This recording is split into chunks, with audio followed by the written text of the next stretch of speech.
Baik, Assalamualaikum warahmatullahi wabarakatuh. Selamat pagi, pemirsa. Jumpa lagi bersama saya Ivana Indri. Kita di program Obrolan Kita di iNews TV Sumsel ya. Nah, seperti yang sudah dijanjikan bahwa hari ini kita akan mengadakan obrolan bersama BPJS Ketenagakerjaan dan juga sudah hadir di sini bersama kami ada Bapak Arif Budiarto, Deputi Direktur BPJS Ketenagakerjaan Wilayah Sumbaksel. Selamat pagi Bapak. Pagi Mbak Ivana. Gimana kabarnya, sehat Pak ya? Alhamdulillah sehat, pagi yang cerah hari ini. Dan selanjutnya saya sapa ada Bapak Dr. Andes Haji Koimudin SHMM, Kepala Dinas Ketenagakerjaan dan Transmigrasi Provinsi Sumatera Selatan. Selamat pagi Bapak. Selamat pagi, Assalamualaikum warahmatullahi wabarakatuh. Waalaikumsalam warahmatullahi wabarakatuh. Di sini juga hadir ada Bapak Abdullah Anang, Ketua KSPSI Sumsel. Pagi Bapak, apa kabar? Pagi, alhamdulillah sehat Bu Ivana. Sehat ya. Dan di sini juga sudah hadir Agung Pratama, Ombudsman RI Perwakilan Provinsi Sumsel. Ini sahabat saya sebetulnya ya. Sudah sering ketemu juga. Baik, hari ini kita akan berbincang-bincang seperti yang kita ketahui bahwa memang dampak COVID ini sudah menjalar ya kemana-mana, salah satunya sektor ekonomi. Dan juga sudah banyak tenaga kerja yang dirumahkan, di PHK. Tapi untuk itu BPJS Ketenagakerjaan terus memberikan inovasi. Salah satunya yang akan kita bahas ada vokasi asik dan juga lapak asik.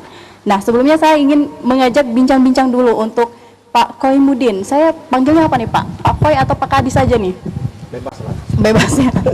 Mana yang enaknya? Pak Kadi, sebetulnya kalau kita bicara tentang data ya, bagaimana sebetulnya kondisi terkini data jumlah tenaga kerja di Sumsel, apalagi kalau kita bicara PHK yang dirumahkan, ini seperti apa Pak? Ya, kita dampak COVID ini sebenarnya yang paling terdampak itu kan tenaga kerja kita ya. Karena yang paling banyak merasakan itu tenaga kerja kita. Dan kita di Dinas Tenaga Kerja, kita sudah buat posko ya. Posko pengaduan dampak COVID maupun posko THR dalam rangka menyikapi melayani tenaga kerja kita.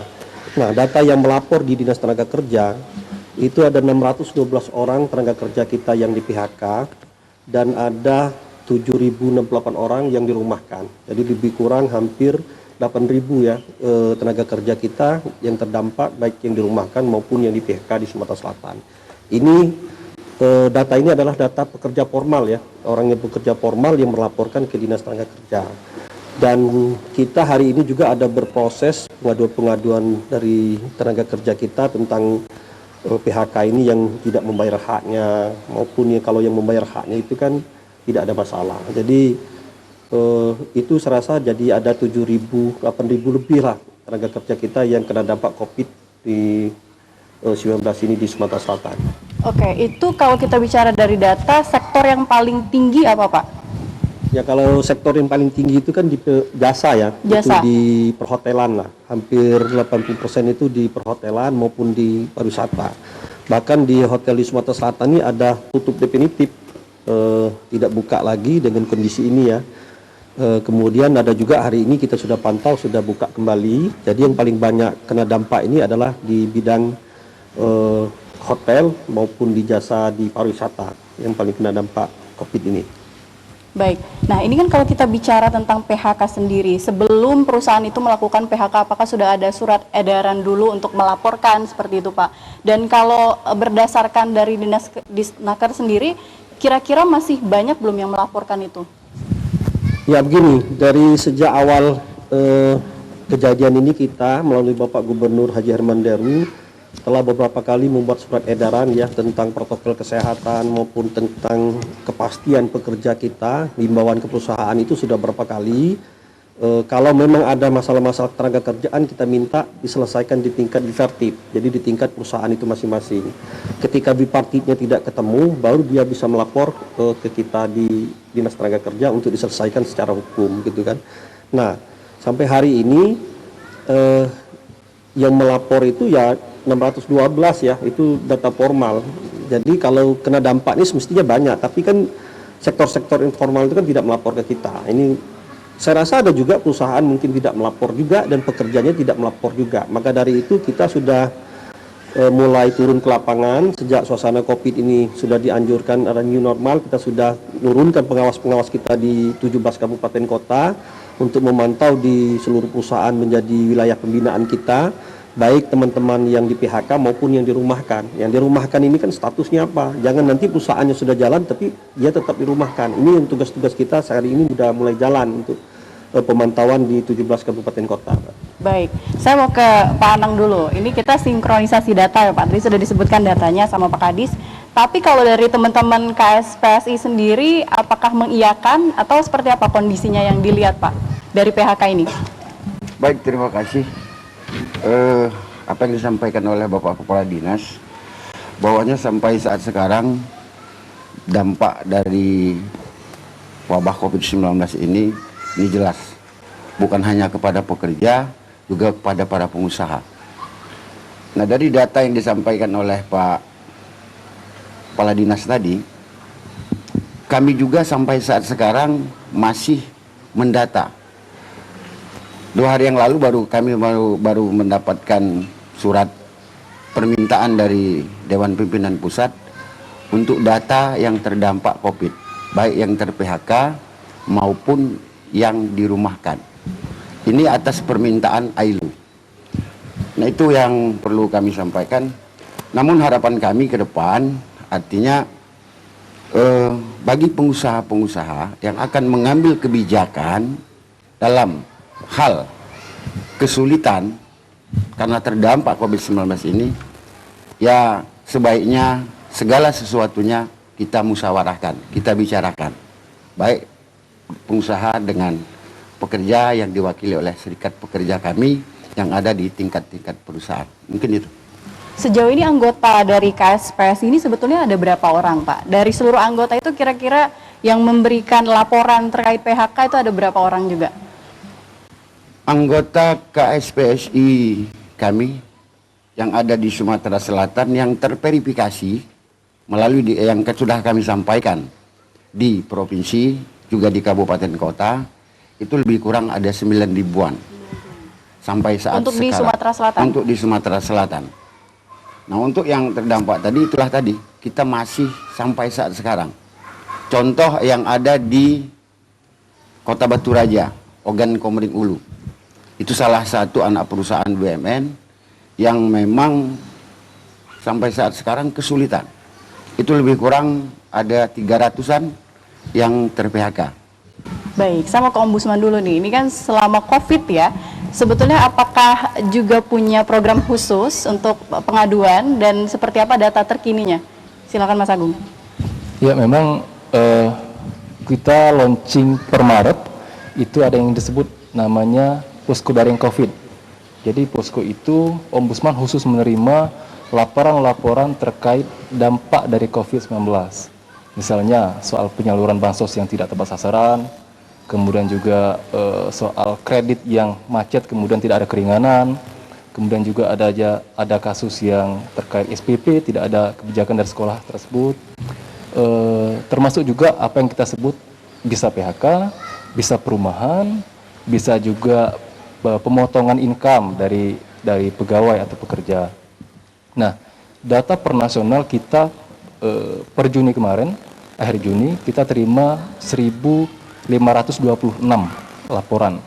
Dan memang paling banyak, sekitar 83% itu didominasi oleh laporan soal penyaluran bansos yang tidak tepat sasaran, dianggap tidak tepat sasaran. Selebihnya, seperti yang saya sampaikan tadi, itu soal kredit yang macet kemudian tidak ada keringanan, SPP, yang tidak ada keringan juga di sekolah, sampai ke klaim asuransi, walaupun itu jumlahnya sangat kecil.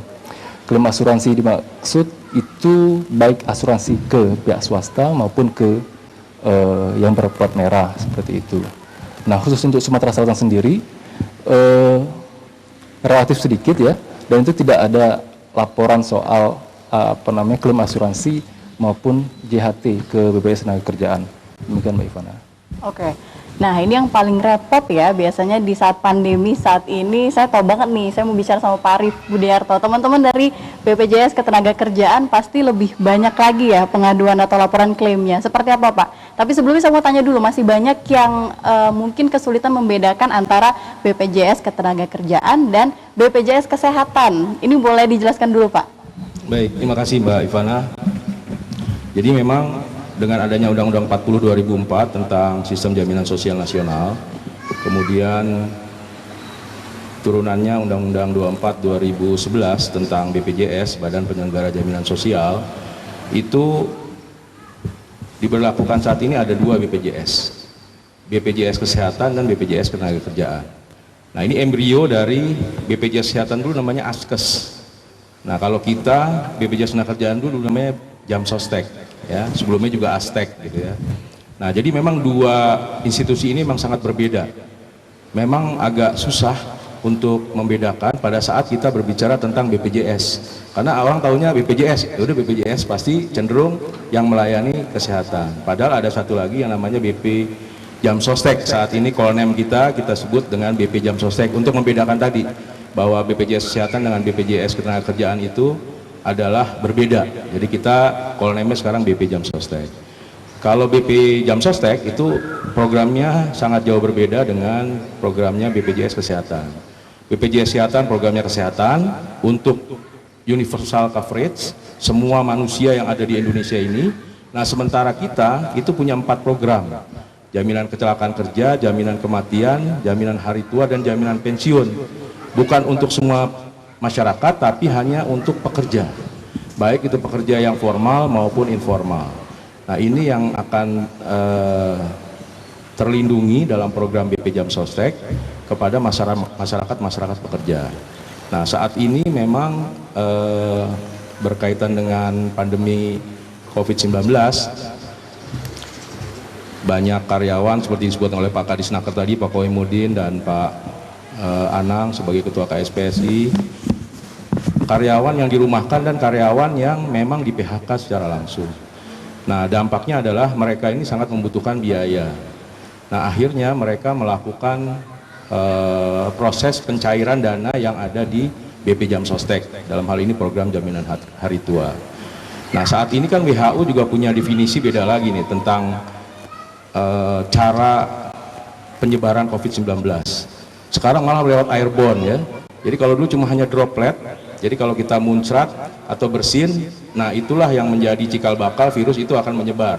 Kalau dia nempel di media-media. Nah, sekarang lewat udara pun virus ini bisa menyebar. Nah, betapa takutnya kita semua saat ini kan, akhirnya ada yang sampai paranoid.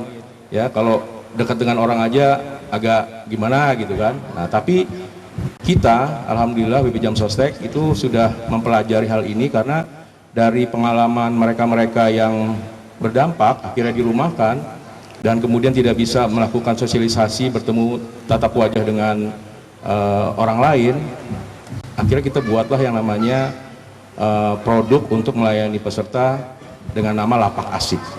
Itu singkatan dari pelayanan tanpa kontak fisik. Jadi semua dilakukan secara digitalisasi seperti itu. Jadi betul ya yang dikatakan bahwa selama pandemi ini ada kenaikan klaim di BPJS Ketenagakerjaan, seperti apa Pak? Iya betul, jadi seperti apa yang kata Pak Koimudin tadi katakan, Pak Disnaker. Jadi dampak COVID ini kan macam-macam nih, sampai ke sektor perekonomian kan, akhirnya banyak perusahaan-perusahaan melakukan PHK karena tidak ada dan susah untuk beroperasionalisasi. Kaitannya dengan ini, kebanyakan memang di sektor wisata ya, pariwisata. Nah, mereka-mereka yang memerlukan dana pada saat dibutuhkan karena mereka tidak ada lagi andalan biaya untuk menghidupi keluarganya, makanya mengambillah dana jamin hari tua ini di Jamsostek, di BP Jamsostek. Tapi sekali lagi bahwa protokol kesehatan juga harus dijaga. Kita nggak boleh langsung bertatap muka ngeklaim datang, nah itu udah harus kita antisipasi. Nah, akhirnya kita meluncurkan yang program Lapak Asik tadi. Mereka kalau misalnya mau mengklaim itu bisa melalui proses digitalisasi melalui antrian online. Jadi semua berkas dan lain-lain itu diupload melalui email atau melalui WhatsApp. Nah, itu yang dikirimkan ke BP Jamsostek dengan mengakses antrian online bpjsketenagakerjaan.go.id. Nah, dari situlah peserta ini bisa mencairkan dananya. Nah, dalam proses perjalanannya ternyata masih ada yang nyangkut-nyangkut di tengah gitu ya. Ya manusia kan namanya, ini produknya produk digital ya, mungkin karena mungkin hardware-nya atau juga software aplikasinya yang agak terganggu. Nah, itu akhirnya ada juga mereka-mereka yang datang ke kantor. Nah, datang ke kantor ini pun juga kita mencegah supaya ada protokol kesehatannya dijaga. Jadi nggak pernah ketemu sama customer service. Mereka di luar, setelah dilakukan proses verifikasi, data-datanya semua itu di-scan. Masuk ke mesin scan, masuk ke folder kita. Nah, itulah yang diproses. Seperti itu, Mbak Ivan. Oke, baik. Menarik ya kalau kita bicara tentang lapak asik ini. Nanti akan kita lanjutkan. Pemirsa, pastikan Anda tetap bersama kami di obrolan kita.